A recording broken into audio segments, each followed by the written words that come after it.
Hey everyone, welcome to episode 1 of the School of the West YouTube channel. My name's Fraser Alexander. I'm really excited to get into this.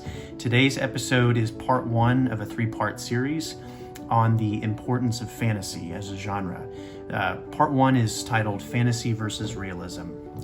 Some believe that the fantasy genre isn't good for children to read because it doesn't deal with real world problems, or that it gives children a false sense of reality. They opt instead for realistic books. While realistic stories give the impression of presenting ordinary life, these stories can often provide just as false a sense of reality as books about wizards and elves. One of the core tenets of the Christian worldview is that there is something else, namely God, beyond our material world.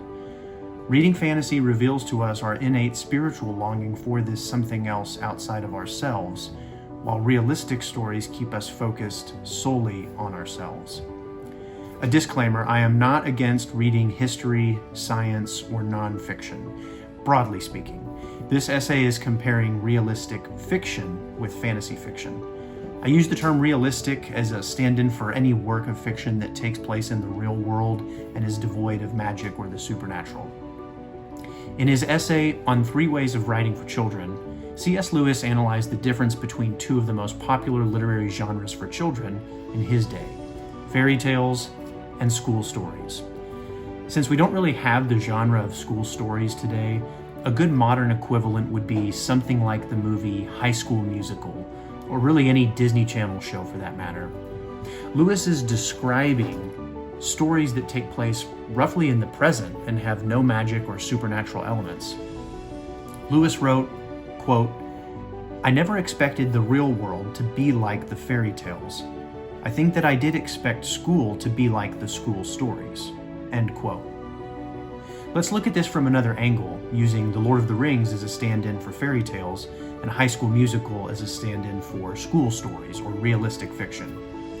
Lewis is saying that a movie or story like High School Musical is more likely to give you a false sense of reality than something like The Lord of the Rings.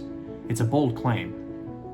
Lewis points out that both types of stories arouse and imaginatively satisfy wishes of different kinds. We tend to readily agree that fantasy stories are wishful thinking, but we don't often say the same thing about realistic stories.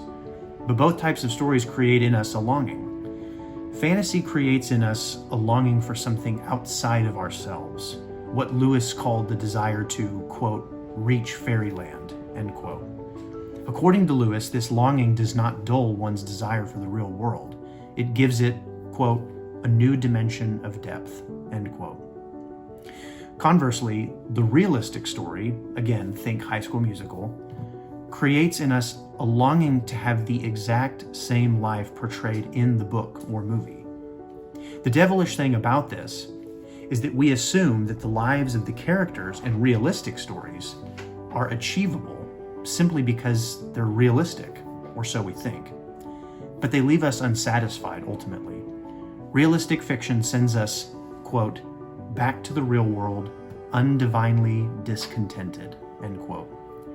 The real life portrayed in realistic stories is just as impossible to achieve as finding a unicorn. But the events of a fantasy story, while unlikely to actually occur, leave one, quote, happy in the very fact of desiring, for one's mind has not been concentrated on oneself, as it often is in the more realistic story, end quote. The enjoyment that we get from reading fantasy is a shadow of our innate spiritual longing for something outside of ourselves. This something finds its ultimate fulfillment in the biblical heaven.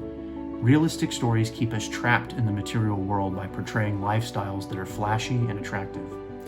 In other words, realistic stories drag our gaze inward and downward, while fantasy lifts our gaze outward and upward to our Maker.